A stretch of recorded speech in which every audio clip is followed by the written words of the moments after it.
Hi, and welcome to Sound Bites. If you have questions, email or call me. I'm going to go through 10 steps of setting up your banjo in 10 minutes. So the neck joint, make sure your neck and body are tightly connected together. With most banjos, you have coordinator rods inside that are bolts holding the neck to body. Make sure those are tight to the neck without any shims involved, so that your neck is put on at the right angle, that everything is solid. It'll lead to more sustain and volume. Okay, so the next step, number 2, make sure that the coordinator rods on the other side of the banjo, the ones that would be loose if you're tightening them to the body, now are tightened up or snugged up so that they are not pushing or pulling on the shape of the banjo. Sometimes we do need to adjust those a little bit, but let's seek the natural position of the neck to body orientation so that we don't have any stresses put on this round part of the banjo. Okay, so we're on to number 3, head tension. Let's make sure we have nice tight head tension. I think this is the biggest deal about banjos, well, next to bridge selection. I'm gonna find my drum dial. It fell down. 1 second. This is probably worth investing in if you're a serious banjophile. This one's coming in at about 88. But I think on my other drum dial it would be 90. So I just have to take that into consideration. Make sure that it's evenly tight all the way around. Of course, we all try. If you have a neck-fill banjo, you can have completely even tension automatically. So we'll go on to the tailpiece because we want to make sure that there's a stability there as well. So your neck and strings are connected in a stable way, and your tailpiece should be very stable. So you should have 2 points of contact so that the tailpiece is touching the banjo and it can't rock back and forth. If it's touching in one spot, like sometimes they are pivoting on a screw on a presto tailpiece, please remove the screw at the end of your presto tailpiece. It does no good, and it sometimes does a lot of harm. So you want that tailpiece to be touching the tension hoop or stabilized somehow so it doesn't rock around. So your tailpiece needs to be not too cranked down, but I would say neutral and pointing right to the top of the bridge. And we can mess with that, but I think it's good to have the tailpiece sticking straight out towards the top of the tailpiece. All right, next, truss rod. Let's get that truss rod adjusted so that your neck has the proper bow. It should not be completely straight. It should have a minute amount of bow, maybe 1/100th of an inch. So how do you do that? Well, you take off your truss rod cover, which I slipped my truss rod cover over to the side already.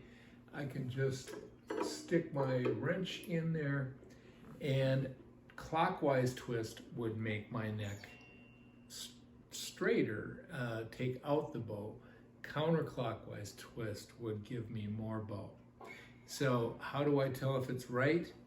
I'll take my first string and hold the first fret down.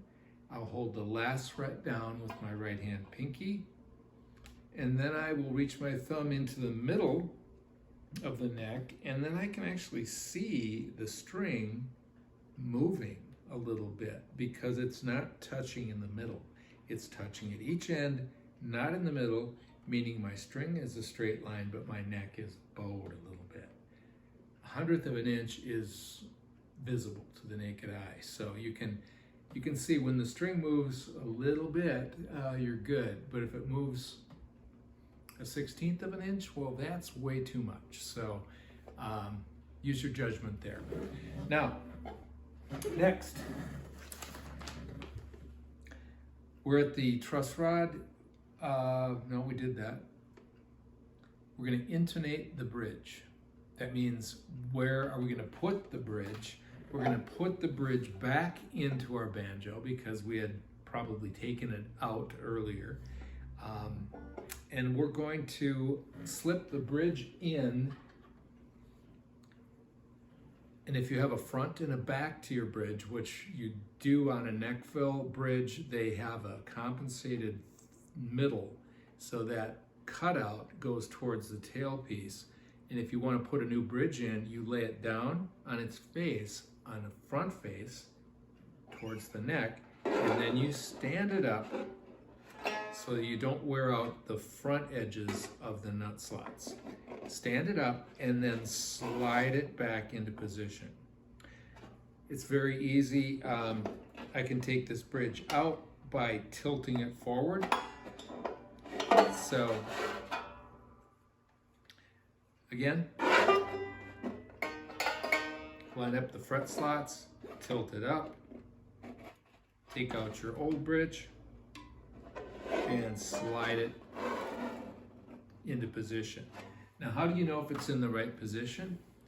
Well, let's check our intonation by doing a harmonic chime. And most people do the harmonic chime at the 12th fret, and then compare it to the fretted note at the same fret. And it sounds really, really close. But I like to use the point at which your strings are divided into 3 sections, and that would occur at the 7th and 19th fret. If we make the 19th fret harmonic and then fret the note, you can hear that it's sharp. You couldn't hear it down here. It sounds the same. If you do it up here, you can hear a difference in tone. It's because we're talking about ratios here. We're talking about a shorter distance being more effective in perceiving the difference in sharp or flat. So being sharp on the fretted note means we should move the bridge back a little bit. Try it again. That's a little flat. So you just get it perfect. There it is. So let's go to the next step. You got your bridge in the right place, but what about your action? What about your action? That's number 7. What if your strings are laying on the fingerboard, or what if they are a 1/2 inch off of the fingerboard? Well, you can put a different height bridge in, and that's probably the thing to do. So have a few bridges handy with different heights. I can help you with that if you need some bridges. Bridge is really the heart of your banjo sound. It's where the vibrations are transduced into sound energy. So we want to make sure that that bridge is exactly right for the banjo. The height is important, the weight is important. If you have a neckfill bridge, the weight is listed on the bottom. 2.5 is average. 2.2 or 3 would be good for bluegrass, really cracking sound. And 2.7, 2.8, or 9 would be more thicker, richer sounding. You might get more of a Bela-like warmth to the tone. So let's go on to the next step. You get your bridge and you want the action the right height. Well, how do you tell if the action is the right height? Well, luckily we have something called pennies. I take 2 pennies and I stick them under the 12th fret,